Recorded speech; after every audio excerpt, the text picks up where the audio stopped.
Selamat datang di channel Jendela Sains, channelnya buat kalian yang ingin memahami pelajaran matematika, fisika, dan kimia SMA. Di video ini kita akan membahas dimensi 3, part yang ke-12, yaitu tentang jarak garis ke bidang pada bangun ruang. Simak terus video ini sampai akhir. Sebelum kita masuk membahas jarak garis ke bidang, kita review sebentar ya bagaimana kedudukan garis terhadap bidang. Masih ingat ada 3 macam. Yang pertama adalah garis terletak pada bidang. Contohnya pada kubus ABCD EFGH adalah garis AC dan bidang ABCD.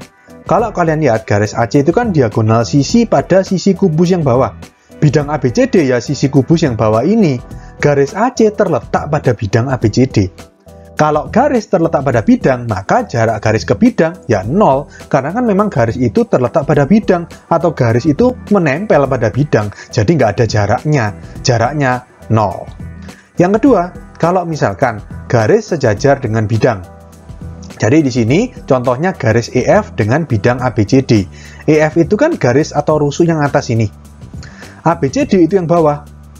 Kalau kalian perluas bidang ABCD dan kalian perpanjang garis EF sampai sepanjang atau seluas apapun, maka garis EF tidak akan pernah menyentuh atau bahkan menembus bidang ABCD. Oke, atau dengan kata lain, garis EF sejajar dengan bidang ABCD. Kalau garis sejajar dengan bidang, maka jaraknya bisa dihitung. Dapat dihitung, di sini ada keterangan bintang, maksudnya nanti di slide berikutnya akan dijelaskan bagaimana cara menghitung jarak antara garis ke bidang di mana garis tersebut sejajar dengan bidang. Kemungkinan yang ketiga adalah bagaimana kalau misalkan garis itu menembus bidang. Contohnya, pada kubus ABCD EFGH itu garis AH dan bidang ABCD. Garis AH itu kan ini, diagonal sisi kubus yang sebelah kiri. Bidang ABCD itu alas kubus. Garis AH ini menembus bidang ABCD di titik A. Kalau misalkan garis menembus bidang, berarti kan jaraknya berubah-ubah. Ya, jarak dari diagonal sisi AH, misalkan saya gambarkan seperti ini, dengan bidang alas ABCD itu kan berubah-ubah. Kadang bisa 0 jaraknya, kadang segini, setengah A, kadang A, berubah-ubah. Kalau berubah-ubah tidak dapat dihitung. Ya, jadi di slide berikutnya yang bisa dihitung itu hanya kalau garis sejajar sama bidang. Kalau garis terletak pada bidang, 0 pasti. Ngerti ya? Jadi di slide berikutnya kita hanya akan bahas bagaimana cara mencari jarak garis ke bidang kalau misalkan garis itu sejajar dengan bidang. Nah, seperti ini gambarnya. Kalau kalian lihat, garis G ini ya. Ini saya kasih keterangan garis G biar lebih jelas. Ini garis G sejajar dengan bidang alfa. Bidang alfa itu yang ini, yang warna biru ini. Tahap pertama adalah buatlah garis dari titik A yang terletak pada garis G yang memotong tegak lurus bidang alfa di titik B. Jadi dari garis ini, garis G ini, kita buat garis kedua yang tegak lurus terhadap garis G dan juga tegak lurus terhadap bidang alfa. Dan misalkan garis itu memotong garis G di titik A dan memotong bidang alfa di titik B, maka panjang dari AB adalah jarak dari garis G ke bidang alfa. Oke? Kita langsung ke contoh soal. Pada kubus ABCDEFGH dengan panjang rusuk A di samping, tentukan jarak antara soal A, garis AB, dan bidang CDHG. Garis AB itu ini ya, rusuk yang di depan ini, depan bawah ini. CDHG itu CDHG, berarti sisi belakang kubus. Oke? Garis AB dan bidang CDHG kalau kalian lihat sejajar. Karena misalkan garis AB kalian perpanjang ke kiri atau ke kanan sejauh apapun, sedangkan bidang CDHG kalian perpanjang ke atas, ke bawah, ke kiri, ke kanan, seluas apapun, maka garis AB tidak akan pernah menyentuh atau memotong bidang CDHG. Sehingga garis AB sejajar dengan bidang CDHG. Kalau sejajar berarti kita buat garis kedua. Garis kedua yang memotong tegak lurus AB dan juga memotong tegak lurus bidang CDHG. Garis apa itu? Tegak lurus AB dan juga tegak lurus sisi belakang ini CDHG. Ya garis ini kan, AD atau BC. AD sama BC ini kan tegak lurus AB dan juga tegak lurus terhadap bidang belakang CDHG ini. Ya katakanlah misalkan garis BC. Ya garis BC tegak lurus AB, garis BC juga tegak lurus bidang CDHG.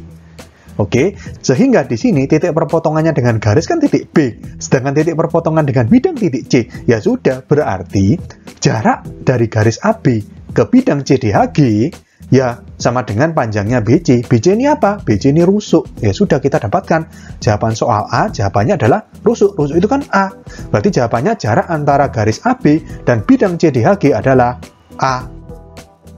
Kita ke soal B. Jarak antara garis AD dan bidang BCHE. AD itu di sini. Ini kan ya. Terus bidang BCHE, kalau kalian lihat BCHE ini merupakan bidang diagonal. Kita hubungkan ya.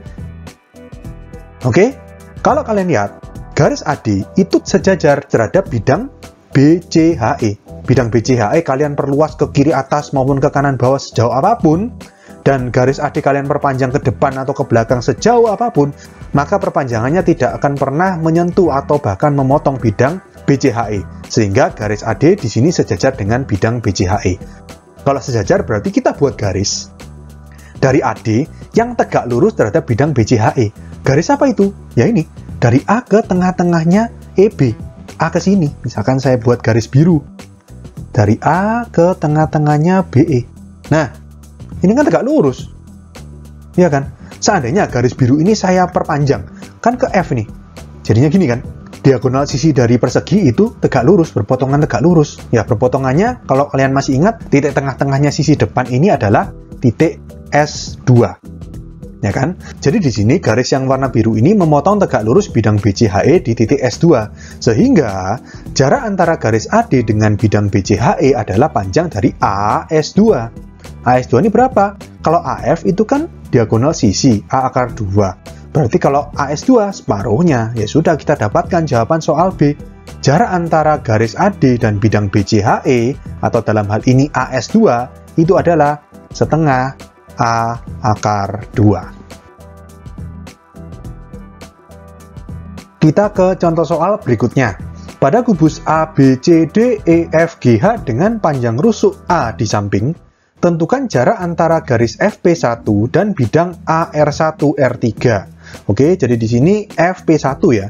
P1 itu kalau menurut kesepakatan adalah tengah-tengahnya AB. Berarti ini P1, kita hubungkan garis dari F ke P1 seperti ini. Oke, kalau sudah kita gambar bidang AR1R3. R1 itu berarti tengah-tengahnya atas ya. Berarti tengah-tengahnya EF ini. Ini R1. Lalu R3 itu tengah-tengahnya GH, berarti seperti ini. Ini R3. Kita buat bidang yang memuat AR1R3, berarti dari A ke R1. Terus R1 ke R3. Nah, dari R3 ini, kalau kalian lihat, bidang AR1R3 bisa kita perluas. Nggak hanya berbentuk segitiga. Kita perluas kemana ini? Berarti ke D. Bisa bayangkan ya? Ya, jadi ADR3R1 ini berbentuk persegi panjang. Untuk lebih memudahkan membayangkan seperti itu. Kalau kalian tetap pakai segitiga AR1R3 nggak apa-apa, cuman agak bingung untuk membayangkannya. Jadi di sini saya tambahkan satu titik. AR1R3D, ini kan juga sebidang. Bidangnya bentuknya seperti ini. Ini persegi panjang ya, bukan jajar genjang ya. Ini kan 3 dimensi. Oke? Nah, sekarang gini. Pertanyaannya adalah, tentukan jarak antara garis FP1. Berarti kan ini. Dan bidang AR1R3, berarti kan ini, AR1R3, atau bidang yang warna biru ini. Berarti gini, kalau kalian lihat, FP1 dan bidang AR1R3 ini juga sejajar, tidak pernah menyentuh atau berpotongan. Karena sejajar, berarti kita buat garis kedua, yang tegak lurus FP1 dan juga tegak lurus AR1R3. Ya, untuk membuat garisnya, gampangannya gini. AR1R3 kan posisinya gini. Sedangkan FP1 posisinya di depan. Berarti yang tegak lurus FP1 dan tegak lurus sama bidang biru ini berarti pasti di sisi depan juga, di sisi ABFE. Ya, kita gambar garis yang tegak lurus dari sini ke sini. Ngerti ya? Untuk lebih memudahkan membayangkan, kita gambar aja sisi depan ABFE. Bentuknya persegi. Ini A, B, F, E. Lalu R1 di atas, P1 di bawah. FP1 kita hubungkan. Nah, lalu AR1R3 di sini kita wakili aja pakai garis AR1. Berarti seperti ini. Jadi, Jarak antara garis FP1 dengan bidang AR1R3 di sini bidangnya diwakili oleh garis AR1. Ya sudah, berarti kita cari jarak antara garis FP1 dengan garis AR1. Masih ingat keistimewaan sisi kubus? Dari B kita tarik garis ke tengah-tengahnya AE. AE ini tengah-tengahnya, kalau kalian masih ingat, menurut kesepakatan itu Q1. Ya, dari B kita hubungkan ke Q1, misalkan garis yang warna hijau. Garis yang warna hijau ini dipotong oleh garis yang warna biru dan merah, itu siku-siku. Misalkan perpotongannya yang ini titik X, yang ini titik Y. Dan nggak hanya itu, masih ingat perbandingannya 2:2:1. Ya, jadi di sini garis Q1B itu tegak lurus sama P1F dan juga tegak lurus sama AR1. Atau dengan kata lain, tegak lurus dengan bidang AR1R3. Berpotongannya di titik X, sedangkan yang dengan garis FP1 itu di titik Y. Berarti jarak antara garis FP1 dan bidang AR1R3 berarti jarak antara perpotongannya, berarti XY. Ya, masih ingat, XY ini kan perbandingannya 2. Kalau total dari Q1B perbandingannya 5, berarti XY itu 2/5 Q1B. Oke, sebelum kita cari XY, kita harus hitung dulu berapa panjang Q1B. Q1B di sini, kalau kalian lihat, merupakan sisi miring dari segitiga siku-siku Q1AB. Segitiga siku-siku Q1AB itu siku-siku di A. Sehingga bisa kita pakai rumus Pitagoras. Q1B sama dengan akar Q1A kuadrat plus AB kuadrat. Kita masukkan, berarti sama dengan akar Q1A itu kan setengahnya rusuk ya, berarti setengah A kuadrat plus AB. AB itu rusuk, berarti A kuadrat. Berarti sama dengan akar setengah A dikuadratkan itu 1/4 ya. 1/4 A kuadrat plus A kuadrat. 1/4 A kuadrat plus A kuadrat itu berarti 1/4 tambah 1. 5/4 A kuadrat. A sama 4 bisa keluar dari akar, berarti A per 2 akar 5. Kita dapatkan Q1B sama dengan A per 2 akar 5. Nah, lalu sekarang kita hitung XY. Masih ingat tadi ya, XY itu kan 2 perbandingannya, Q1B itu 5, berarti XY sama dengan 2/5 dikali Q1B. Berarti sama dengan 2/5 dikali Q1B-nya kan A per 2 akar 5. 2 dicoret. Jadi XY kita dapatkan sebesar A akar 5/5. Oke, XY ini adalah jarak garis FP1 ke bidang AR1R3. Jadi kita dapatkan jarak antara garis FP1 dan bidang AR1R3 adalah A akar 5/5. Kita ke contoh soal berikutnya. Pada kubus ABCDEFGH dengan panjang rusuk A di samping, tentukan jarak antara garis FH dan bidang BDG. Di sini FH kita gambarkan ini diagonal sisi ya. Berarti ini garis FH. Lalu bidang BDG ini kalau kalian lihat bentuknya segitiga sama sisi. Ini BDG seperti ini ya. Jadi di sini kalau kalian lihat baik BD, DG maupun GB itu semuanya merupakan diagonal sisi sehingga panjangnya semuanya A akar 2. Jadi segitiga BDG merupakan segitiga sama sisi. Nah, di sini FH dan bidang BDG ini juga sejajar. Ya, karena FH kalian perpanjang sejauh apapun dan bidang BDG kalian perluas seluas apapun tidak akan pernah menyentuh atau berpotongan atau menembus. Nah, kalau sejajar berarti kita buat garis yang tegak lurus terhadap FH dan juga tegak lurus terhadap bidang BDG. Garis apa itu? Kalau kalian bayangkan, garisnya kira-kira di sini. Jadi tengah-tengahnya FH. Jadi di sini nih misalkan ini kan kesepakatannya namanya titik S6 ya. S6 ini kalian hubungkan ke sini. Kira-kira di sini lah ya. Misalkan ini titik X. Nah, S6X ini berapa? Nah, terus X ini posisi tepatnya di mana? Kan bingung kalian ya. Kalau S6 jelas tengah-tengahnya HF. Kalau X ini di mananya bidang BDG? Kalau kalian bingung, di sini kita pakai bidang bantu. Bidang bantuannya adalah bidang diagonal ACGE. Jadi bidang ACGE ini kalau kalian lihat tegak lurus terhadap FH dan juga tegak lurus terhadap bidang BDG. Ya, tegak lurus terhadap bidang BDG dan kalau kalian lihat bidang yang warna hijau atau bidang diagonal ini berpotongan dengan bidang segitiga BDG yang sama sisi ini, perpotongannya berupa garis. Garis apa itu? Garis yang ditarik dari G ke tengah-tengahnya ini, AC. Atau titik apa ini? Kesepakatannya namanya S1 ya. Nah, titik X itu letaknya pada garis GS1. Ngerti ya? Jadi di sini sekarang kita gambar bidang dua dimensinya, yaitu bidang diagonal ACGE yang berbentuk persegi panjang. Ini A, ini C, ini G, ini E. Garis FH diwakili oleh perpotongannya, berarti titik S6. Sedangkan bidang BDG diwakili oleh perpotongannya juga, berarti GS1. S1 kan yang bawah ini ya, berarti diwakili oleh garis GS1.